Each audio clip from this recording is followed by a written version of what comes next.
Hello, hello. So today I'm super excited because we're actually going live with Alicia Rose and she'll be on in a second. Now, just for a quick reminder, this is Curtain Call, an initiative by Fab Collab. And yeah, every week we introduce and we speak with a different woman in the performing arts industry at large in all the roles that can be. And this week we're going to be with Alicia Rose. So I'll tell you about her in a quick second. I'm just going to see if she's there. Oh yes, I see your request to join. Hey Alicia, I'll let you on quickly. I'm just going to say for those who will be listening later to this live that Alicia is actually from TD Bank Group and she is the manager of corporate citizenship. And you'll tell us more in a second, won't you, Alicia? I'm going to just go live with you.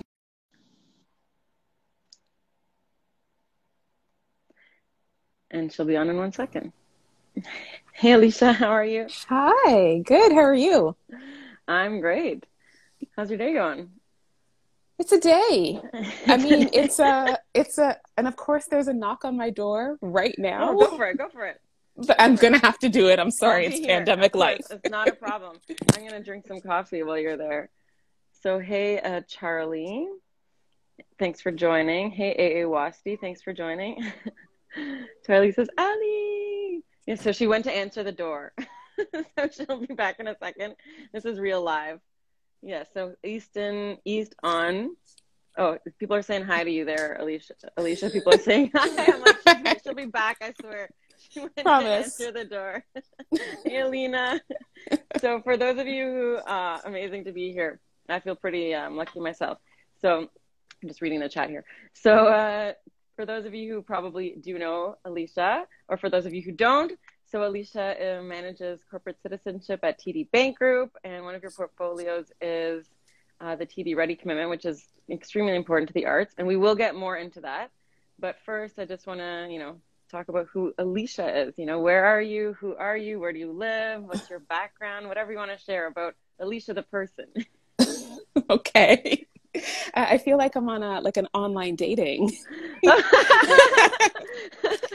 That could be it. And we matched today. I'm kind of happy about we this. Did. Nice. So sorry, I didn't correct you earlier, but actually the pronunciation of my name is Alicia.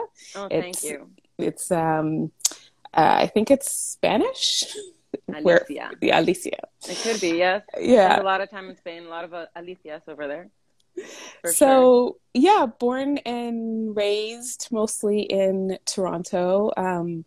Always had an affinity and appreciation for the arts. Those who've known me for a long time know that I had dreams of being like a Janet Jackson dancer. It did not happen. It did not come close. But the dream was there. The dream was there. And, in my professional career, found myself working in arts and culture. It was the thing that made sense for me. It was always something that really, for me personally, when I was younger, my parents put me in a theater camp. I must have been, 7 years old, 8 years old. And I just loved it. It was like a really opportunity for me to speak, and I was actually a really shy kid, and so I really had an opportunity to kind of own myself and learn my own agency and all of these wonderful things as a kid. So it made sense that I ended up working in arts and culture. I wasn't an artist myself. The talent just hindered me a little too much, but the advocacy certainly was there even before I understood what the terminology of advocacy actually meant. And so worked in a few arts institutions in Toronto, ranging from Luminato to Harbourfront Centre, kind of across the board, and wanted to learn more about the systems around funding arts and culture, which is how I made my way into the private sector. So really wanted to understand, how are these decisions made? What was their basis? How do we make sure that funding for arts organizations and artists is done in an equitable manner so that we're actually hearing from the diversity that is our city and our country. Mm-hmm. And so that led me down the private sector alleyway and ended up at TD Bank Group, which I love. And some of the work that we're doing through TD Ready Commitment, I just think is really impactful. I think so too. I mean, I see you guys absolutely everywhere, and I'm always like, wow, this is a huge, huge help to the arts, like everywhere from AgaCon pop-ups, to like major, massive shows. So I do want to get into that really quickly. I mean, really soon, not really quickly, but but even before going there, I just want to say to those watching that I just want to touch upon, if that's okay with you, the fact that this is our first live of Black History Month, and I was talking to Alicia the other day, and I was telling her how difficult it's been to find four Black women to fill our month programming of Curtain Call, and that was really mind-blowing to me. And I do want to talk about that. Oh, let's see, Danielle, this is my agent in the States. TD Bank support and commitment to the arts is outstanding, even here in the U.S. Yay! Yes. Thanks, Danielle. It's incredible. And we're going to touch upon like how Alicia kind of helps make those decisions and how it's been hard this year for sure. But I don't want to miss this opportunity to say how shocking, it was to me about how difficult it was to find four. I thought it was going to be an easy task. There's so many amazing artists, amazing women, amazing people out there working in the arts from top to bottom, bottom to top, sideways, everywhere, every direction. Yeah. But we tried, took us a good 2-3 weeks, and every other week has been extremely easy to fill. One phone call, I can think of 1,000 women, but what do you think? Why do you think that is? I mean, so Black History Month, it's a double-edged coin. On one hand, it's a fantastic opportunity to amplify contributions of Black communities, of Black individuals, including artists, including musicians. And so I really appreciate that. On the other hand, it is the one month that many of us are inundated with requests, and we don't get those requests year round. And I say we, including myself, who's working in a more funder position. Wow. So this is the time where, there are a lot of calls and expectations from Black community to step up and tell their own story. I think it's important to have this month when we look at the work of the Honorable Jean Augustine 25 years ago, going to Congress, going to the floor, requesting that we have a Black History Month here in Canada. I really want to honor the people who have done the work to get us here. And so I appreciate Black History Month, and I appreciate it here in Canada, but I don't want it to be the only month, and I don't want it to be the only time artists are called on or individuals from Black communities. And so, I'm unsurprised that it was difficult, because I know that there are a lot of requests during this time. The one thing I would say on this platform is, for any people who are looking to enlist specifically artists for these kinds of engagements, pay them.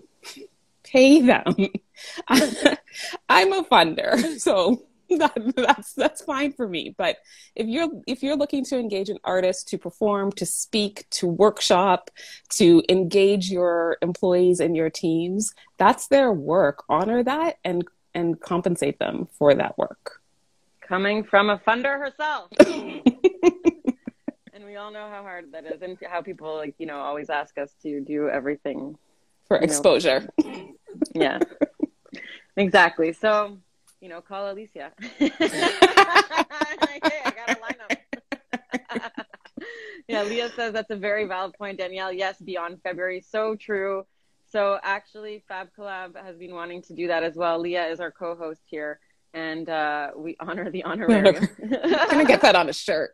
That's a good quote. Yes. So, I mean, yes, let's extend past February into March and into the rest of the year, and just keep this very present in our minds as we move forward. But other than that, like, what else? What do you think we should do? We as the broader society, the broader way, to make sure that because I mentioned to you before that I thought of, like, we at Fab Club, we thought, well, like, maybe we shouldn't do the focus on this month, and maybe because it shouldn't have to be, basically, right? It should just be normal that it's all, you call everybody and everybody's equally represented, because that's what you see when you walk down the street, right? And that's what you see in the world. But it's not like that. So we're like, we don't want to miss the opportunity to push forward. But what else can we do, throughout the year? What do you recommend? I just call people. I do think the concept of diversity and inclusion has been watered down in some organizations and some institutions. I liken it, if you think of a theater production, I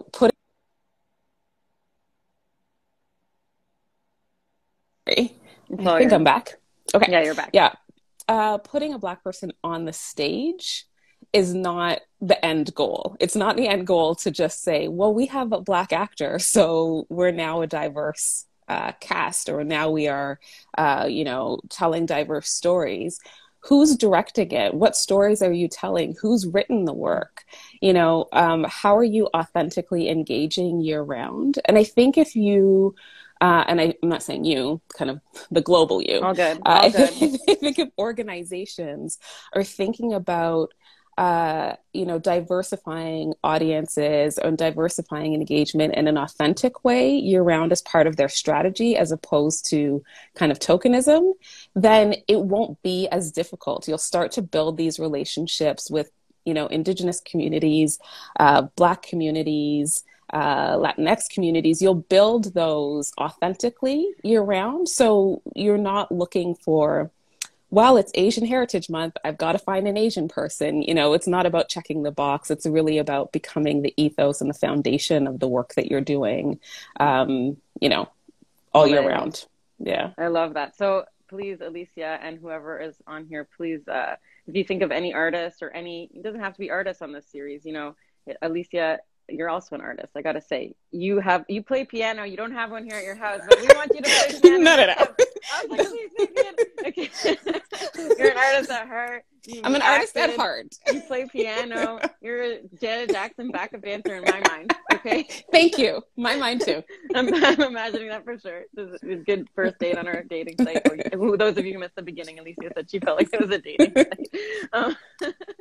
So yeah, please, let us know, let Fab Collab know if there's throughout the year, we have multiple different series and streams to feature people in, and we do focus on BIPOC. It's such a strange umbrella term, but it seems to be the one this year. So Black, Indigenous, I myself am of Indigenous and Jewish background, people of color, any diverse minority, please, let us know who's out there and who we can feature and, just talk to. And that's what really this platform is for. That being said, we are inclusive to all, so call us if there's anyone interesting, But okay, let's move forward. I want to ask, and feel free to come back to this topic at any time and add anything that you want to say. But I do want to ask, how TD kind of keeps this in mind. I know you worked with, they did have a Black History Month at TD. I don't know if they have it anymore, but how does TD and how do you and your team sort of keep this equity in mind as you? First of all, sorry, I got to back up here. For those of you who don't know, what is TD Ready Commitment and what do you do there? Yeah. So TD Bank Group has actually a long history working and investing in philanthropic initiatives, particularly around arts and culture. Many people will know, TD's support of jazz festivals across Canada. As well as it was one of the first private sector institutions to support Pride. So there's a lot of history that TD has working in community and specifically around arts and culture. In 2018, the team launched TD Ready Commitment, which is our corporate citizenship platform. And so that's basically, how do we do work in the best and most positive way possible. And so we look at how we spend money. So the philanthropy, we look at our business, and we look at our people. We have 85,000 employees, and many of them want to be involved and volunteer with organizations and institutions. So we look at that. Wow. So when rolling out TD Ready Commitment, we saw that, change is a part of life. the world is moving quickly, change isn't positive for everybody. So how do we make sure that we're proactively addressing gaps in a way that allows for this like terminology of inclusive futures? We want it to be inclusive. We want everyone to have equitable experience. It's going to take work. And so the team identified 4 different areas in which we call our interconnected drivers as to how they work together to make positive social impact in community. So we're looking at things like financial security, we're looking at better health, we're looking at connected communities and a vibrant planet. And so that's a lot on your shoulders. It's a lot. It's a lot, right? But that actually, and I won't get into like the weeds of the history of it, but if anyone is really interested, I'm happy to let you know. But we looked at, the Sustainable Development Goals set out by the UN, and like, where can we intersect and apply our citizenship to make a shift in some of these areas that are issues globally, but then also specifically in North America where we work.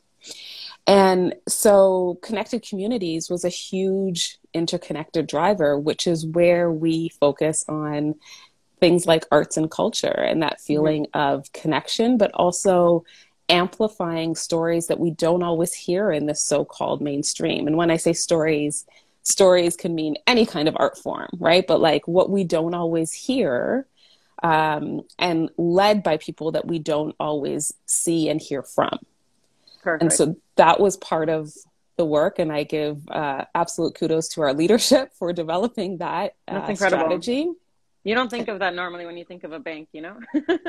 And that's the beautiful, I mean, that is one of the things that I really enjoy about doing this work, is that it's really thoughtful. The strategy is really thoughtful, but it allows us enough breadth to be able to support really unique initiatives and sometimes, risky initiatives, ones that people wouldn't actually think of as traditionally aligned with a bank. But we have the opportunity to do so. And so, amazing. So part of the work that I did when I first joined at TD was working on our Black History Month series, which is very much still going, has been going for over 12 years now. Don't hold me to that, but I think that's right. And is across Canada and the US. And, how do we fund, but also amplify the work that our Black communities are doing in arts and culture. And we're specifically looking at 3B organizations, Black-led, Black-focused, Black serving. How do we support these institutions moving forward? Amazing. Congratulations on being part of this incredible, unheard of. It's a great team. It's wild, like a few decades ago, this would have been unimaginable. So this is the beginning of, really moving forward, I hope. I hope so too. I really do. And you're part of it. So that's amazing. So can you give us an example of a few initiatives in Toronto? Because I can think of a bunch off the top of my head, but that, TD Ready Commitment has been helping over the past few years, has helped fund. Yeah. Just so we have an idea. I mean, it runs from everything, from music. We are a supporter of SOCAN and I believe it's the Indigenous Writers Award. I think Charlie is on and she can correct me if I'm wrong. Hey, Charlie. So from music to theater, we've been a longtime supporter of Obsidian Theatre Company, to jazz festivals, as I mentioned. So those are across Canada, to specific Black History Month initiatives. We support a longtime organization called Jones and Jones, and they do Legends of Reggae every year, and it's just awesome, and they do that here and in Montreal.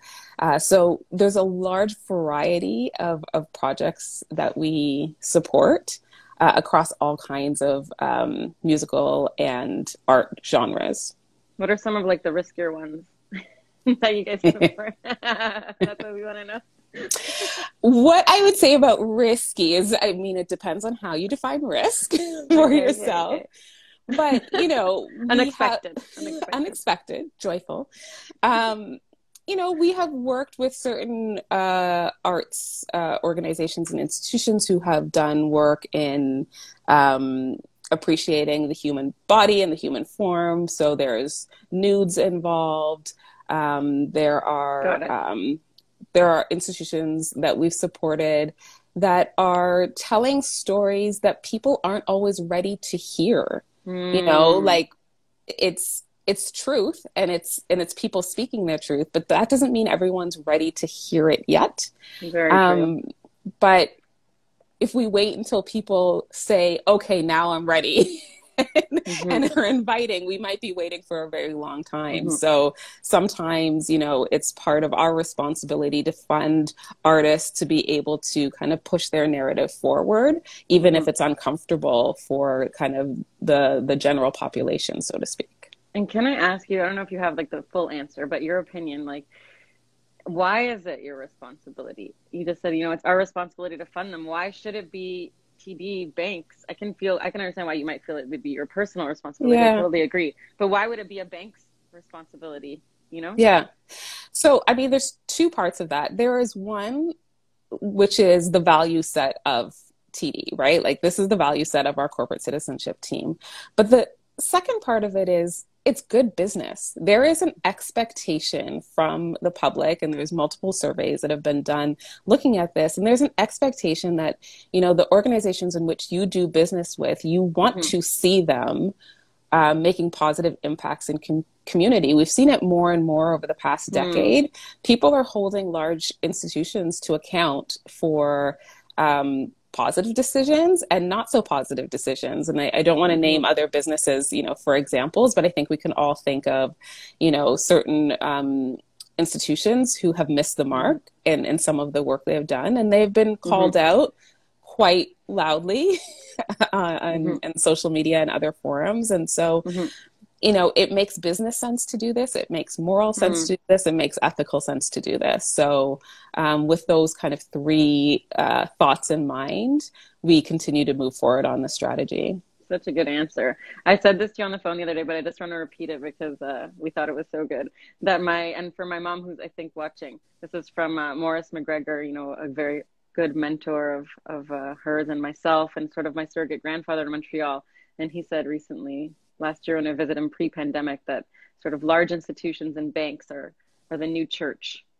You know, they control a lot of the strings, they fund a lot of things, they have moral obligations, people listen to them, they have a lot of power, all these things. So what do you think about that?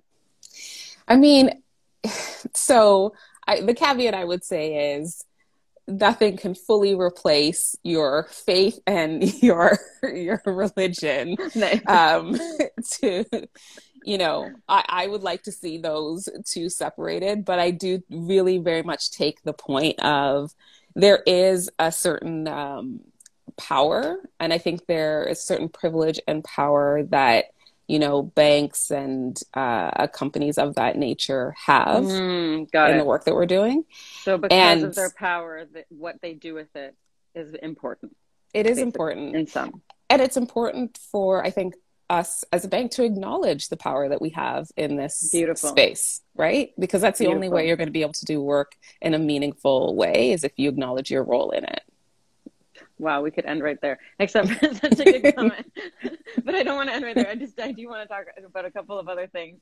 You know, this year has been hard, as we all know, for a lot of people. You know, personally, all my tours have canceled and all my gigs are gone overnight. Yeah. But, you know, one of the beautiful things was that I co-founded Fab Collab with some other, you know, beautiful artists. Two of them are on here, and people, not just artists, but a whole community of people that believe in this, in very similar values actually to what you're talking about, you know, pushing the minority voices forward and just creating that space. But I know it's been super hard for a lot of organizations. A lot of artists have just stopped being able to do what they do. And I imagine, but maybe you can talk about this a bit, that it's been a hard decision for people like yourself and big funders to sort of choose, you know, out of necessity, like who to fund, because the money is not limitless, sadly, unfortunately. But yeah, really. And so and I know that TD Ready Commitment, like everyone should go look it up and see the 4, you know, streams that you have, and they're very different. Like you said, you know, the planet, healthcare, arts, like so different. So how have you guys sort of decided how to direct those funds in the midst of a crazy pandemic, and how do you do that? You know, how do you decide? Yeah. And what do you decide? Can you speak a bit It's a about great that? question. So I'll just talk about it in two ways. There's one, how that impacts, you know, an individual personally doing the work. And then there's the strategic way that we looked at addressing it through TD. I think in March and April, literally everybody had no idea which way was up. No matter what your career was, no matter what you were doing, all of your plans were completely out the window. And for us in the corporate citizenship team, that was no exception. We had, you know, our whole plan for the summer, what we traditionally support, getting people out there, getting our volunteers out there. And, you know, every day it's a new story. Like, okay, are we going to have festivals? Can we meet in person? Can musicians still, you know, cross the border? What can happen? Like there was just so much unknown. And the unknown was, and is still is, but was particularly at that time terrifying for artists, arts institutions, organizations of all sizes. It wasn't just the small ones. Everyone was terrified, and it was really, not to center myself in that story, but it was really challenging to have those conversations on a human level, because I understood the absolute fear that, you know, people were worried about, you know, their careers, their ability to keep their staff. Will they have to close their doors? You know, will they be able to feed their families? And when you're having these conversations and representing a funder, it's very challenging, because the human part of you just wants to say, yes, yep, we'll figure it out. We'll get you what you need, you know? And so that was a tough time. What we did strategically as a team was to really look at, okay, what do we need to do immediately? And then what are we going to do in the kind of foreseeable long term? Because we don't actually know what long term looks like yet. Yeah, of course. And then we just had to start making decisions. You know, one, you know, just because a festival isn't happening in the way that it was happening doesn't mean we're going to take funding back or something like that. You know, like we had to make some very concrete decisions as to, well, we're still going to continue to work with this institution, but it'll be in this way. And it became a lot of one-to-one conversations with organizations. We launched the TD Community Resilience Fund, which was $25 million in COVID response, including to arts and culture institutions. But really what we wanted to do was to have those conversations as to how do we help organizations get through this? Like, how do we support them getting through to the other side? We know the importance of having events like these and programs like these in our community. Our communities will not be the same if we come out of COVID and we no longer have festivals to go to, and we no longer have art galleries to attend, right? No. We don't want, none of us want to see that world. So how do we do that in a way, but balancing the idea that there are immediate needs that might, you know, be focused on healthcare or might be focused on financial security. And so we have to deepen investments into those drivers. So it is a balancing act. It is a very much a one-on-one conversation with a lot of our partners to work through. But I think that also speaks to how we're trying to work as a team as true partners. Like, I jokingly call myself a funder. I mean, I'm not actually a funder in that sense. It's like a whole team of people who are making these decisions.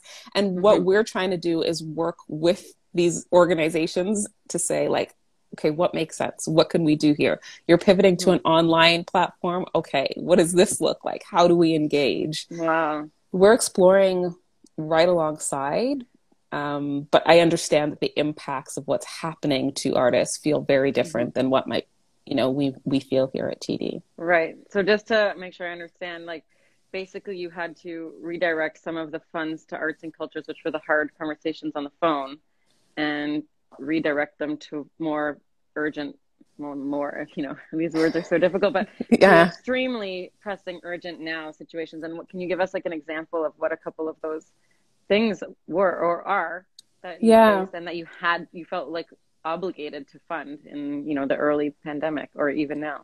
Yeah.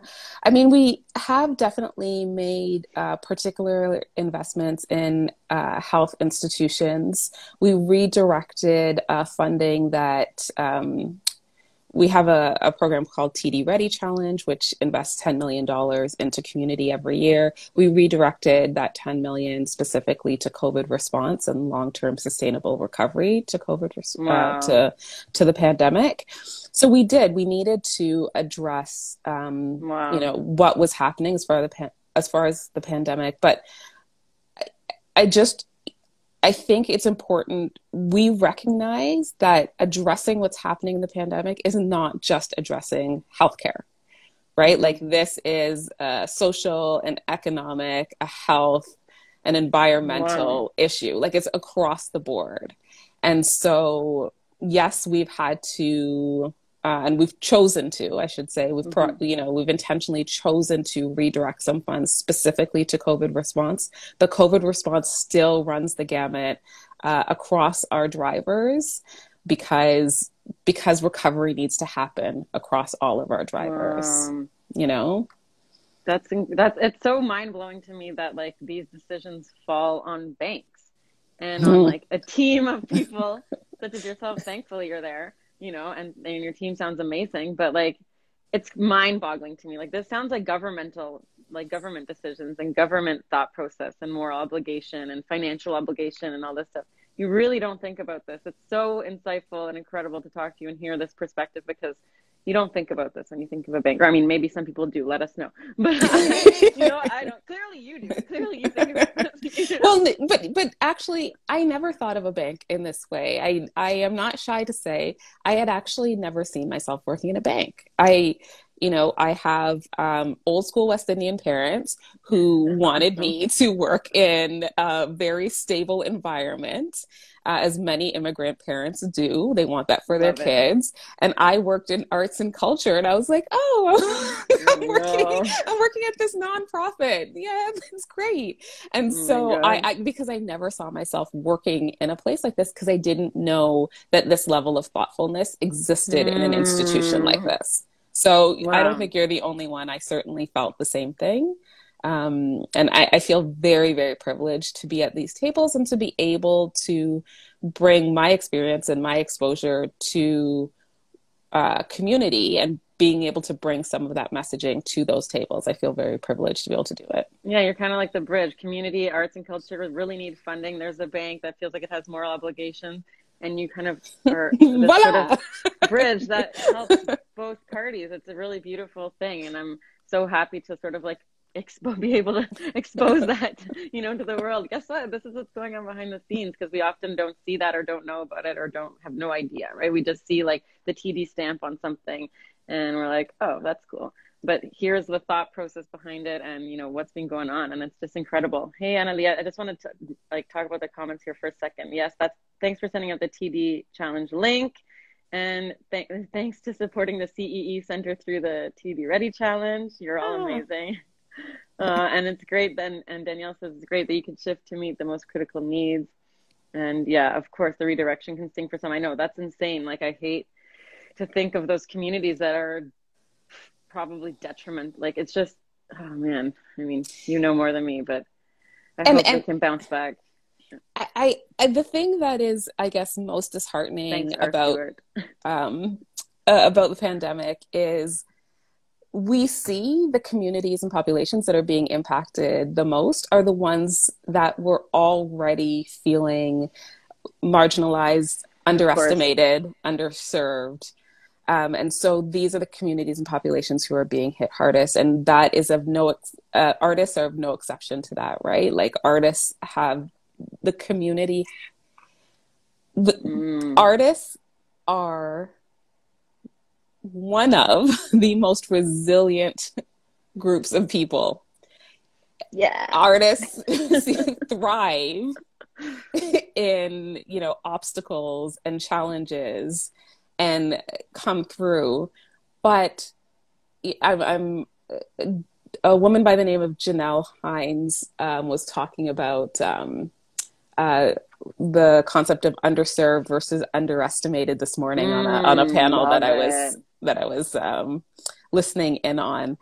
And you know, there are tons of artists, and I think sometimes artists are underestimated as to their impact and to how much we need them and how much they contribute to just our general sense of well-being, but also they are our storytellers. And so we need to ensure that this community, and I say artist community on a whole, is able to thrive through this, and particularly BIPOC artists who already were having challenges being able to amplify their narratives and their stories.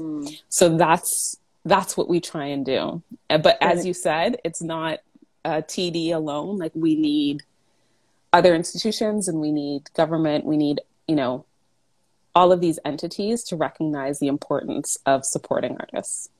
Wow, thank you. It's going to be very hard to choose a quote from you from this conversation. You've got me in my passion place.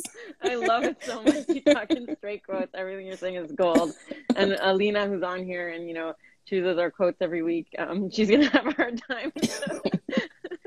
Thank you so much for saying all this. It's so important. But I just can't get out of my mind the fact that you have to choose between funding arts and community and healthcare. It's just like mind-boggling. That's the hardest thing. And thank you for even doing that, you know, for being in that role. And that's a difficult role. And thanks to all the former Curtain Call guests, and big facts, Alicia. And hi, Auntie. And Leah also says, you know, as artists, these funds can seem inscrutable, and it's great to speak to the human behind one of them. And that is so true. You know, thank you so much, Alicia. I just want to say, like, is there anything else you want to add? You want to talk about? You want to play piano for us? No, I'm trying. We already established the piano's not at the test. The piano's not here, but you want to dance some Janet Jackson? I play a mean Bohemian Rhapsody, so maybe Please send it to us, and we'll do a mini live of just you playing that. For those of you who missed the beginning, Alicia is also a piano player, and as a kid, you have to stop calling me a piano player. I can play the piano. It is something I can do. All right. So next time we're going to have a little piano from Alicia. And also, you know, as a kid, she dreamed of being a Janet Jackson backup dancer. That is true. We need to find a way to make that come true. Thank you. That is on the list. Thank you.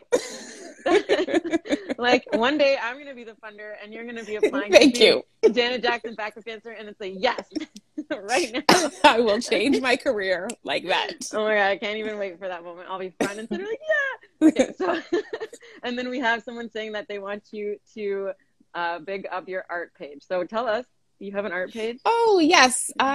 So in the midst of these heightened conversation around anti-Black racism and the work that Black Lives Matter has been doing, I mean, I much more than the last year, but in the last year, we've seen a lot more conversation and dialogue. I got to a point where I actually didn't have words to say anything anymore. Like, we've been seeing videos of, you know, atrocious abuses, deaths of members of Black communities captured on the news. And I didn't have words anymore. And so, speaking to the passion of the arts, I just actually started posting visual arts on my personal Instagram page for a while of Black artists at the time. It just helped me express what I was feeling and gave me something to do. Like, it actually, you know, was something positive to do. Like, follow this artist, buy work from them, support Black artists, support the work that they're doing. And that has kind of transitioned into a page called Disturb the Pieces. And so I now just post visual art pieces that I find interesting and intriguing from BIPOC artists to just amplify their work. And if people make purchases, they let me know. And it's actually just a really nice outlet to be able to support artists without anything.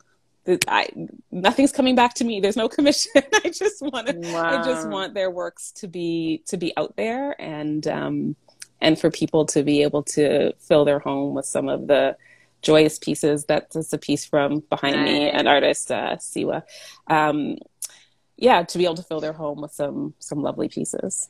So can you say what that page is again? And hopefully Ali or whoever's watching can type it in here for us to follow. It's at Disturb the Pieces like a piece of something, not piece like this. P-I-E-C-E-S. Disturb the Pieces. Yeah. Oh, there we go. Thank you, Taslal. Instagram names are so funny.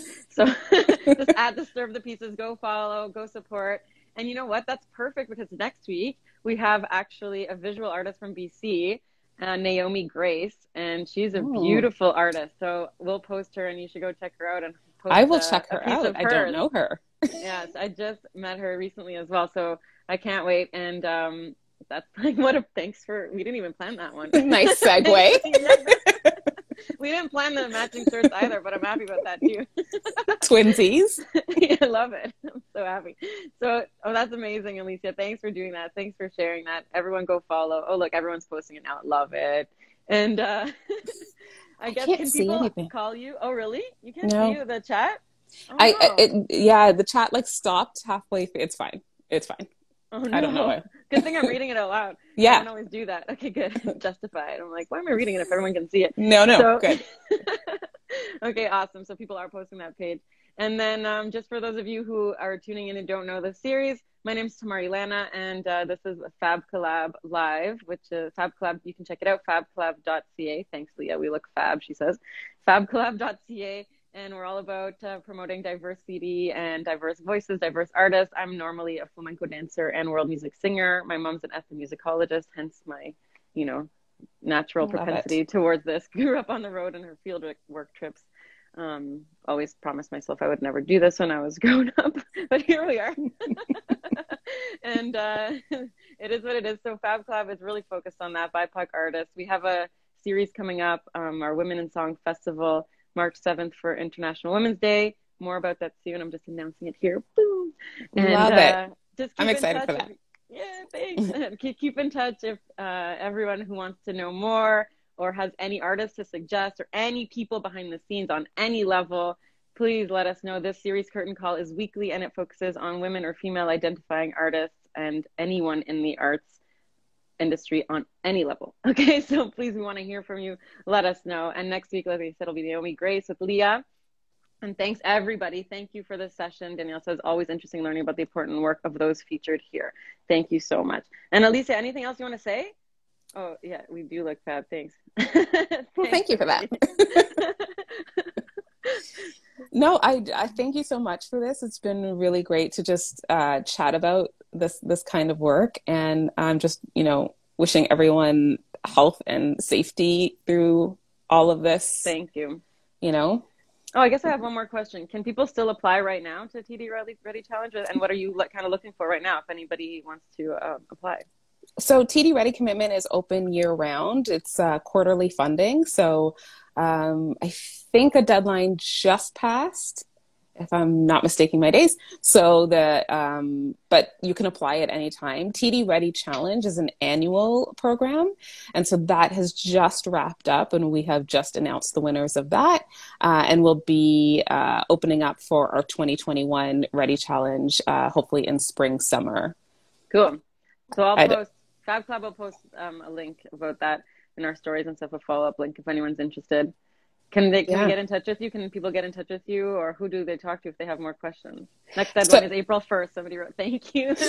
I love this. Thanks. I love it too. Thanks, everybody. Because I should have that date right here, but I don't. So thanks for that. So for TD Ready Commitment, and this is not, pushing anyone off. We do have a email address that is on the website that someone will respond to you. It's not just going to go into a ether somewhere. I wrote in the summer. Somebody did answer. So they will Also, you guys respond have to you. webinars and stuff, right? We do. And then TD Ready Challenge, when that's announced, it'll be myself or someone else who will be able to respond to you on that. So we try and make sure that the lines of communication are open to community. Yeah. Yeah. Thank you so much, Alicia. Anyone else have any questions? I don't think so. But please, just get in touch. Ask us anything you like, and I'll, Fab Club will do our best to answer to our best of all our abilities. At least we can post the email, the websites, and some of the other information. And yeah, thanks. We'll see you all next week with Naomi, Grace, and Leah hosting next week. Thank you so much, Alicia. What an honor and pleasure, really, to talk to you. Thank you so much for your time. Really, this was awesome. So much. Enjoy the rest of your day. Thank you. You too. Bye. Bye, everyone. Thank you.